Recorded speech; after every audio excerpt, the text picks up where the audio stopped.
Bienvenidos mis apreciados hermanos al comentario bíblico adventista sobre la lección número 2, importante mensaje que nos trae la lección titulada Muerte en un mundo pecaminoso.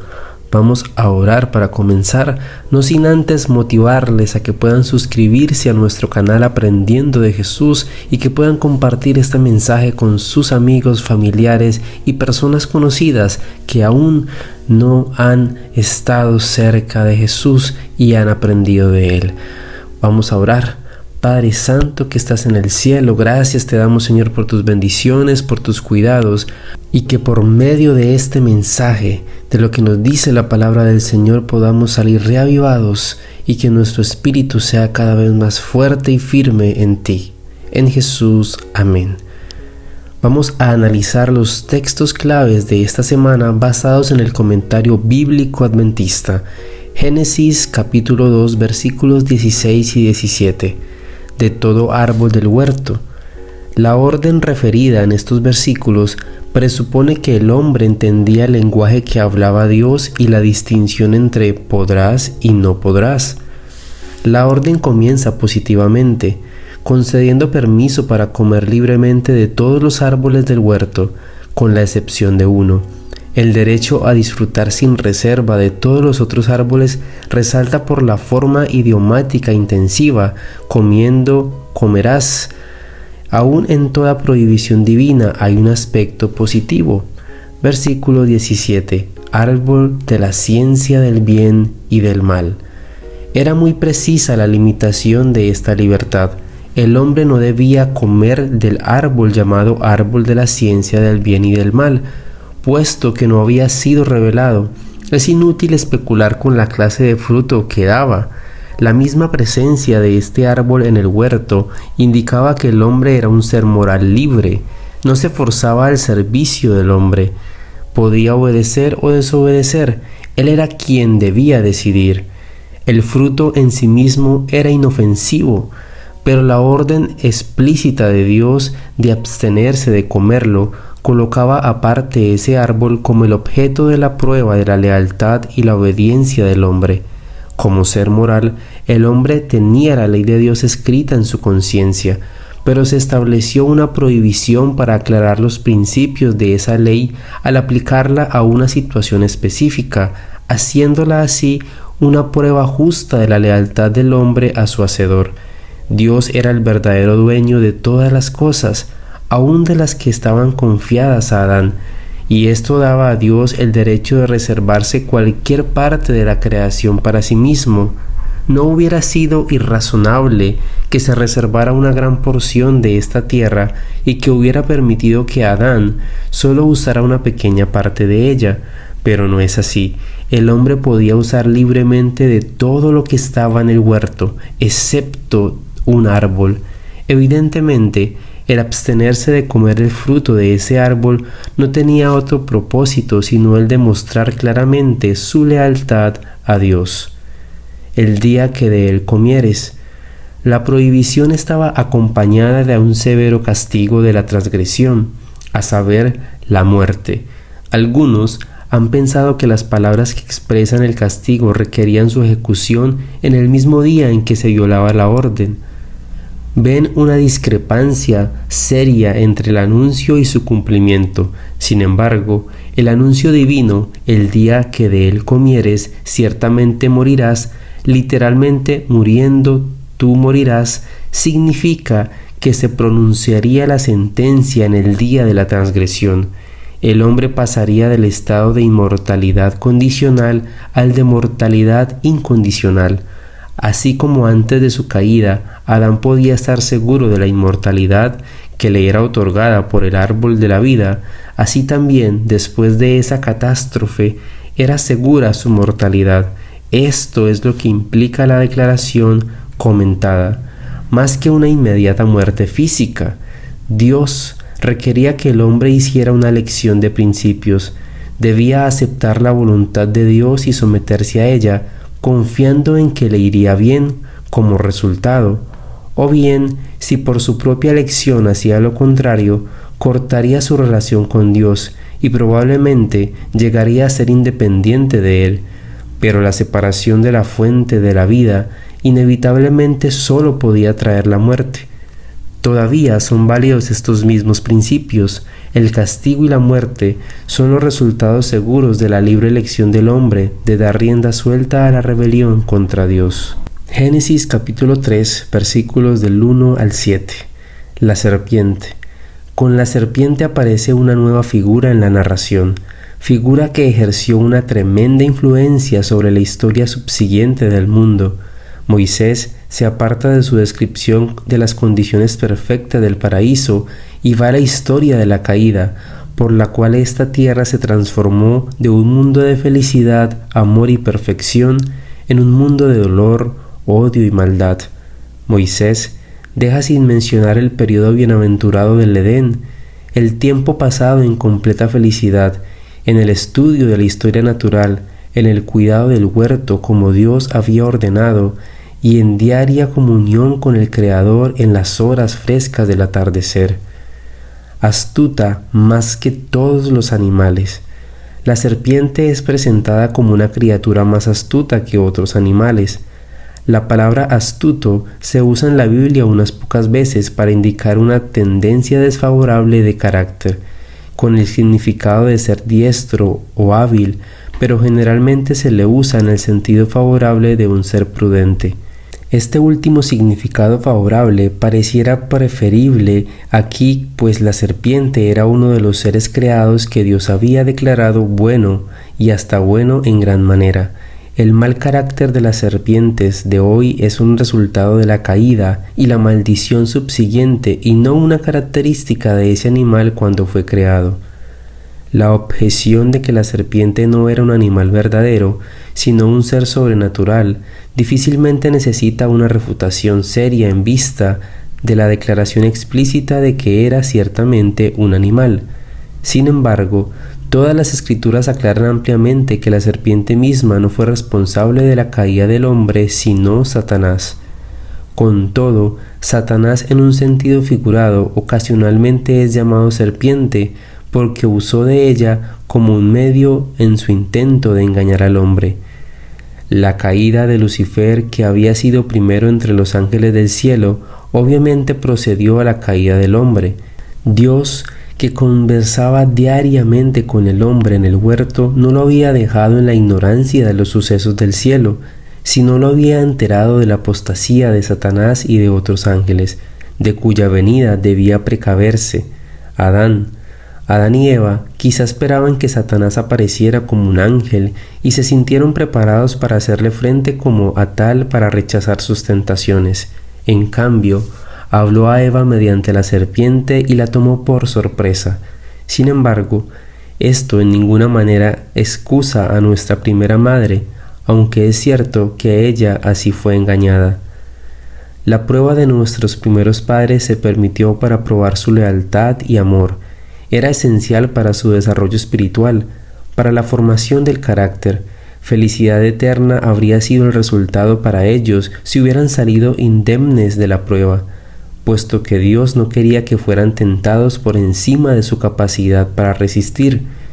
No permitió que Satanás se les acercara a la semejanza de Dios y en cualquier otro lugar sino en ese árbol. Por lo tanto, Satanás vino en la forma de un ser no solo muy inferior a Dios, sino muy por debajo del hombre mismo. Al permitir que Satanás, usando como medio un mero animal, los persuadiera a quebrantar la orden de Dios, Adán y Eva quedaron doblemente sin excusa. Dio a la mujer. Usando la serpiente como su medium, Satanás halló una oportunidad cuando pudo dirigirse a la mujer que estaba sola. Siempre es más fácil persuadir a un individuo a hacer lo malo cuando se aparta de su medio protector. Si Eva hubiera permanecido con su esposo, su presencia la habría protegido, y fuera de duda el relato habría tenido un final diferente. Con que Dios os ha dicho. Satanás se dirigió a ella con una pregunta que parecía inocente, pero que estaba llena de astucia. Se ha debatido si esta pregunta debiera traducirse: ¿ha dicho Dios realmente no comeréis de cada árbol del huerto? Con el significado: ¿hay algunos árboles en el huerto de los cuales no podéis comer? O también podemos decir, no comeréis de ningún árbol del huerto. El hebreo permite ambas traducciones y por lo tanto encierra cierta ambigüedad. Satanás tenía el propósito de que sus palabras fueran indefinidas y ambiguas. Su intención era obvia, quería sembrar duda en el corazón de la mujer acerca de la verdadera fraseología y el significado exacto de la orden divina, especialmente acerca de la razón y justicia de una orden tal. Del fruto podemos comer. Evidentemente, Eva entendió la pregunta en el segundo sentido ya mencionado, y en vez de apartarse y huir hacia su esposo, dio muestras de vacilación y duda, y se mostró dispuesta a discutir más el tema con la serpiente.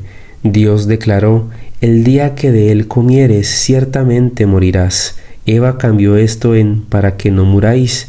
En lugar de la plena seguridad de la pena de muerte que seguiría a la transgresión de la orden, declaró a la mujer que podría seguir la muerte a un acto tal. Las palabras «para que no» implican alarma íntima ante el pensamiento de jugar con algo que podría resultar fatal. Escondida debajo de una apariencia cínica ante la idea de tal cosa pudiera ocurrir realmente, la duda y la vacilación del lenguaje de Eva, reflejando el de la serpiente, hacen que predomine el temor a la muerte en el motivo de la obediencia antes que un amor inherente hacia su benéfico Creador. Otro síntoma de la duda despertado en cuanto a la justicia absoluta de la orden de Dios es que Eva no mencionó el nombre del árbol que seguramente conocía. Al hablar de ese árbol en términos generales en cuanto a su ubicación como el que está en medio del huerto, lo colocó casi en la misma clase con los otros árboles de su hogar edénico. No moriréis. Si la primera pregunta de Satanás tenía el propósito de despertar la duda, como lo era seguramente, la declaración que la siguió tenía la apariencia engañosa de una declaración autorizada. Pero dentro de ella, con refinada astucia, se mezclaban la verdad y la mentira. Ese acerto contradecía la orden explícita de Dios con el énfasis máximo que se puede emplear en hebreo y que se puede traducir positivamente «no moriréis». Satanás desafió la veracidad de la orden de Dios con una mentira desembosada. Por esa razón, Cristo con justicia lo llamó Padre de toda mentira. Juan 8:44. Serán abiertos vuestros ojos. Satanás procedió a dar una razón plausible para la prohibición de Dios. Acusó a Dios de, primero, envidiar la felicidad de sus criaturas. En realidad dijo Satanás, creedme, no es por temor de que muráis por el fruto de este árbol, por lo que os ha prohibido, sino por temor de que os convirtáis en rivales de vuestro mismo amo. Segundo, falsedad. Satanás acusó a Dios de que había mentido cuando dijo que la muerte seguiría al acto de comer del fruto. Los requisitos de Dios fueron colocados en la luz más horrible y censurable. Satanás trató de confundir la mente de Eva, mezclando la verdad con la mentira, a fin de que a ella le resultara difícil distinguir entre las palabras de Dios y las suyas. La expresión «el día que comáis de él» sonaba como similar a lo que Dios había hablado, como también la frase «sabiendo el bien y el mal», la promesa «serán abiertos vuestros ojos» implicaba una manifiesta limitación de la vista, que podría ser eliminada siguiendo el consejo de la serpiente. Seréis como Dios. Es correcta esta traducción en vez de dioses, como aparecía en la versión Reina Valera antes de la revisión de 1960, pues la palabra Elohim que está en este pasaje también se halla en los versos 1, 3 y 5, donde se la ha conocido como Dios. La traducción correcta es seréis como Dios. Esto revela ostensiblemente la naturaleza blasfema de la palabra de Satanás y la plena gravedad de su engaño. Versículo 6. Y vio la mujer, después de que se había despertado en la mujer la duda y la incredulidad en cuanto a la orden de Dios, el árbol le pareció muy diferente. Se menciona 3 veces cuán encantador era, incitaba a su paladar, sus ojos y su anhelo de aumentar su sabiduría. Mirar el árbol en esa forma, con el deseo de gustar de su fruto, era una concesión a los alicientes de Satanás.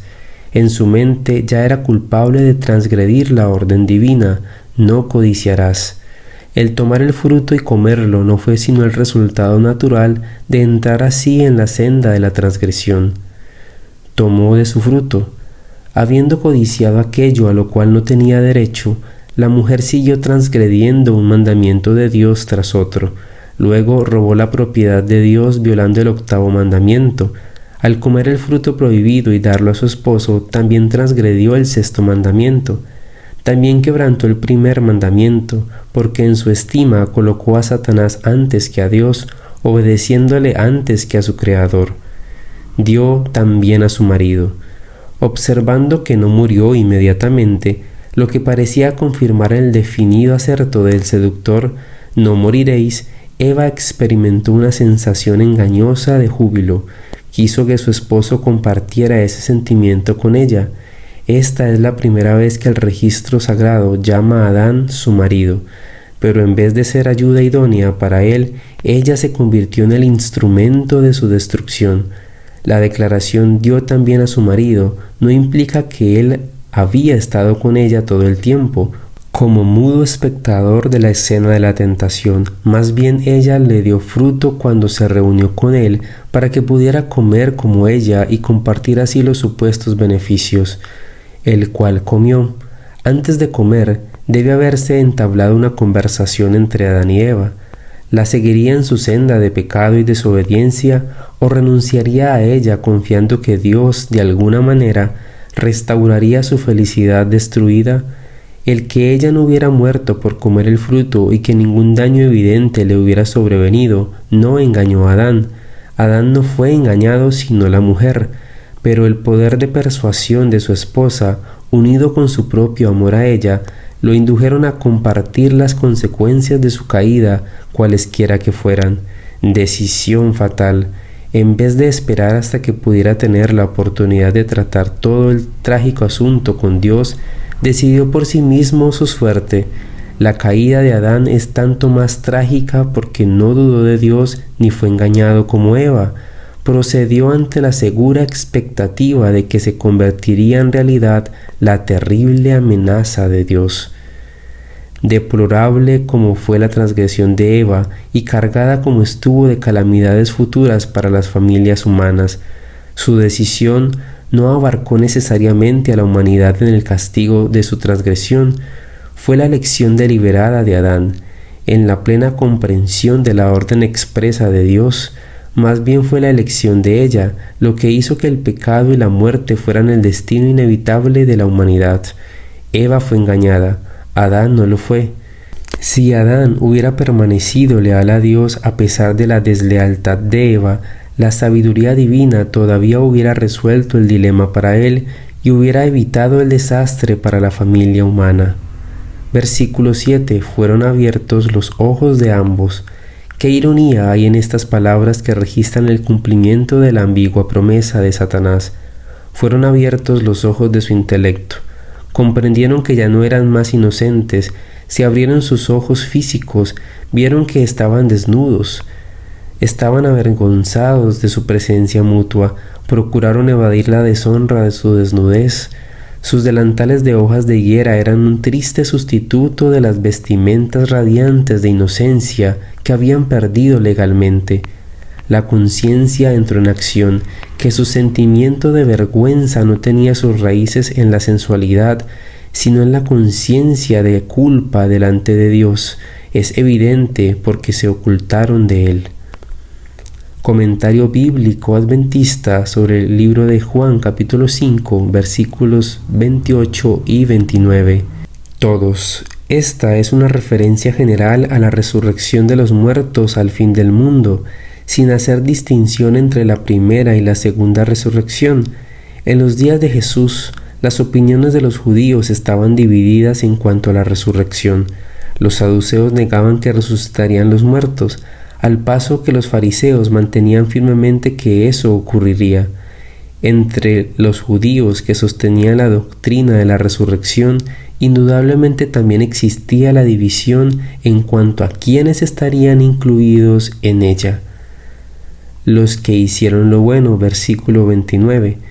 No se debe inferir por estas palabras que la salvación se gana haciendo lo bueno. Tanto las obras buenas como las malas son un reflejo de la condición espiritual de un hombre. Los árboles pueden ser considerados como buenos o malos de acuerdo a sus frutos, y por lo tanto merecen ser cultivados o deben ser destruidos, aunque la condición intrínseca de un árbol, buena o mala, no reside en sus frutos. Así también los hombres pueden ser clasificados conforme a sus obras, aunque ellas no son sino la indicación externa de su condición espiritual interna, que es el factor determinante de su salvación. Resurrección de vida, es decir, una resurrección que se caracteriza por la vida eterna o resulta en ella. Ciertamente es una resurrección que es vida en sí misma, pues es realizada por la vida de Cristo en que participa el creyente. Cristo se hizo carne con nosotros, a fin de que pudiésemos ser espíritu con Él. En virtud de esta unión hemos de salir de la tumba, no simplemente como manifestación del poder de Cristo, sino porque por la fe su vida ha llegado a ser nuestra. Comentario bíblico adventista sobre el libro de Romanos capítulo 5. Entró en el mundo. Pablo presenta al pecado como un intruso que viene de afuera y entra en el ámbito de la humanidad.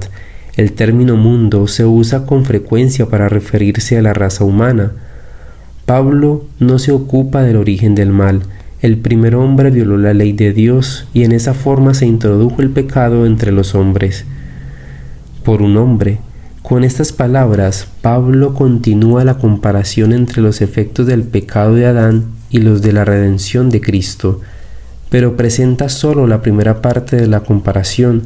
Después de exponerlo a su manera característica, se detiene para tratar algunos problemas implicados en lo que ya se ha dicho. Si Pablo hubiese completado la comparación, hubiera sido más o menos así: como el pecado entró en el mundo por un hombre y por el pecado la muerte, y así la muerte pasó a todos los hombres, por cuanto todos pecaron, así también por un hombre, Jesucristo, la justificación entró en el mundo y la vida por medio de la justificación, de modo que, siendo todos justificados por la fe, pudieran ser salvos. Los puntos principales de comparación que Pablo destaca de este pasaje son que así como el pecado y la muerte, como un principio de un poder, derivaron de Adán y pasaron a toda la raza humana, así también la justificación y la vida, como un principio y un poder que contrarresta y vence el pecado y al mal, derivaron de Cristo para toda la humanidad, y que así como la muerte había pasado a todos los hombres que participaron del pecado de Adán, así también la vida ha pasado a todos los que participan de la justicia de Cristo. Sin embargo, este paralelismo no es perfecto, pues la participación en el pecado de Adán es general, mientras que la participación en la justicia de Cristo se limita a los creyentes. Todos los hombres son pecadores, y aunque la justicia de Cristo es igualmente universal en poder y propósito, no todos son creyentes. Además, lo que Cristo ha ganado supera a lo que perdió Adán. Por el pecado, la muerte.